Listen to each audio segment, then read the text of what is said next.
अभी last time जब मैंने ये फाइनेंशियली फ्रीडम वाली वीडियो अपलोड करी थी तो इसमें मैंने मेनली 22 से लेकर 28 साल के ऑडियंस को ही टारगेट किया था, क्योंकि ये वही एज होती है जिसमें आपको अपनी लाइफ का सबसे बड़ा डिसीजन लेना होता है, दैट इज़ करियर।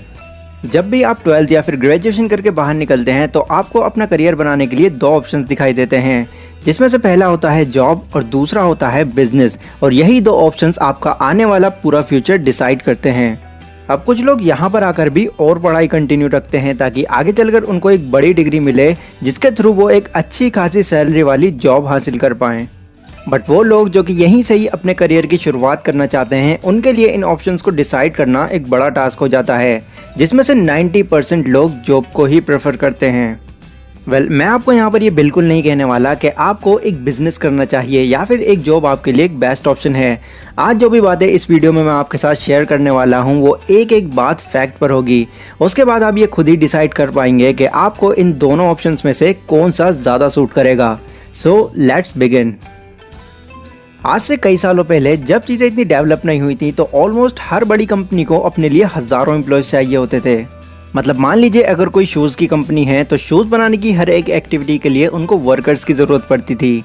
कोई शूज़ का साइज़ कट करता था, कोई इसको स्टिच करता था, कोई लेस लगाता था, कोई पॉलिश करता था, तो कोई उसको पैक करता था एंड सो ऑन।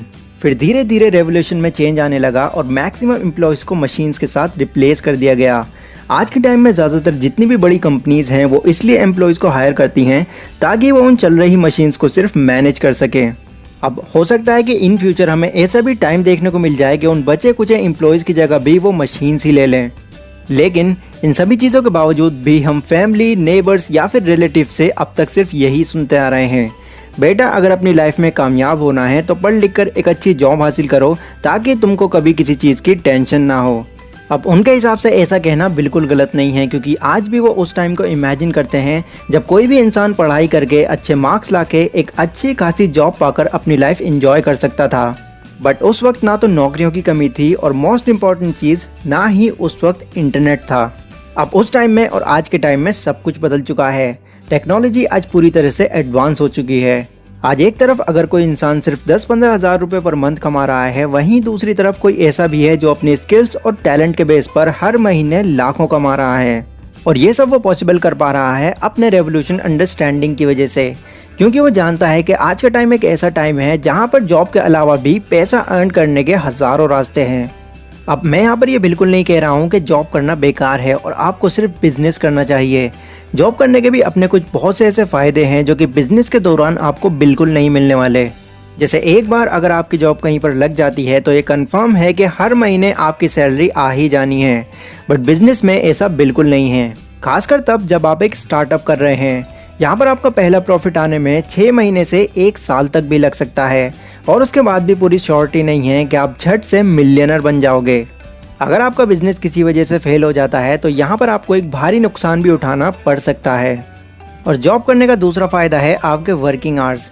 भले ही आप 9 to 5 की जॉब कर रहे हों या फिर 10 to 6 की, यहाँ पर आप एक लिमिटेड टाइम के बाद बिल्कुल फ्री हो जाते हैं, जिस टाइम को आप अपनी फैमिली या फिर फ्रेंड्स किसी के भी साथ स्पेंड कर सकते हैं। बट एक बिजनेस में आपको 9 to 5 तो क्या 9 to 9 तक भी काम करना पड़ सकता है, जिससे मैक्सिमम टाइम ज़्यादातर लोगों को स्ट्रेस होना शुरू हो जाता है। तो जॉब करना कहीं से भी बुरा नहीं है, लेकिन एक कंडीशन में आकर ये बुरा हो जाता है जब आप अपनी पूरी लाइफ एक जॉब पर ही बिता देते हैं। इसको समझने का एक बेस्ट तरीका ये है कि अभी आप जिस सिचुएशन में हो, इस सिचुएशन से हटकर आपको ये इमेजिन करना है कि आप अपनी लाइफ में 10 साल आगे आ चुके हो। तो अगर आपने 10 साल पहले एक जॉब चूज़ करी होती तो आज आपकी लाइफ कुछ ऐसी होती।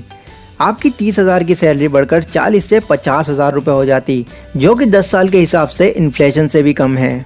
और आज भी आप पूरे हफ्ते संडे का इंतज़ार कर रहे होते। इसी के साथ जितनी भी आपकी सैलरी होती उसी हिसाब से आपके एक्सपेंसेस बढ़ते रहते, खासकर आपकी शादी के बाद। और सालों बीत जाने के बाद आप अपनी रिटायरमेंट का वेट कर रहे होते। अब वहीं अगर 1 साल बाद आप कोई बिजनेस शुरू करते तो आपको हो सकता था उसके 1 साल बाद भी कोई प्रॉफिट नहीं होता, और ऐसा भी हो सकता था कि आप उसमें फेल हो जाते। बट इवेंचुअली आपको ये पता होता कि आप क्यों फेल हुए, और अगर आप उस गलती को इम्प्रूव करके दोबारा कोशिश करते तो होपफुली आपको वो बिज़नेस ज़रूर चल पड़ता। जैसे जैसे वो बिज़नेस ग्रो होने लगता आपको उस बिज़नेस में एम्प्लॉयज़ बढ़ाने पड़ते और देखते ही देखते आपका वो छोटा सा बिज़नेस एक बड़ी कंपनी में बदल जाता। अब 8 से 10 सालों के बाद अगर आप यहाँ पर काम नहीं भी कर रहे होगे फिर भी आपको यहाँ से इनकम आ रही होगी, और इतनी इनकम आ रही होगी कि आप अपनी तो क्या अपनी रिश्तेदारों की ज़रूरत भी पूरी कर सकते हो। बट एक बात समझने वाली यहाँ पर यह भी है कि अपने बिजनेस को एक अच्छे लेवल पर ले जाना हर किसी के बस में नहीं होता। अगर आपके अंदर पेशेंस नहीं है तो बिज़नेस आपके लिए नहीं है। अगर आप फेलियर से डरते हैं तो भी बिज़नेस आपके लिए नहीं है। अगर आप में रिस्क टेकिंग कैपेसिटी नहीं है then also business is not for you. अगर आपको एक सक्सेसफुल बिजनेसमैन बनना है तो आपको उन सभी चीज़ों को टॉलरेट करना होगा, तब कहीं जाकर आप अपने बिजनेस में कामयाब हो पाएंगे। अगेन मैं आपको फिर से याद दिला दूं कि मैं जॉब के खिलाफ नहीं हूं, क्योंकि बिजनेस करने के लिए भी आपको पैसा चाहिए होगा और वो पैसा आपको आपकी जॉब से ही मिलेगा। बट हमेशा ही अगर आप सिर्फ जॉब पर ही डिपेंड रहने की सोच रहे हैं तो इससे आप अपने ड्रीम्स कभी पूरे नहीं कर पाएंगे।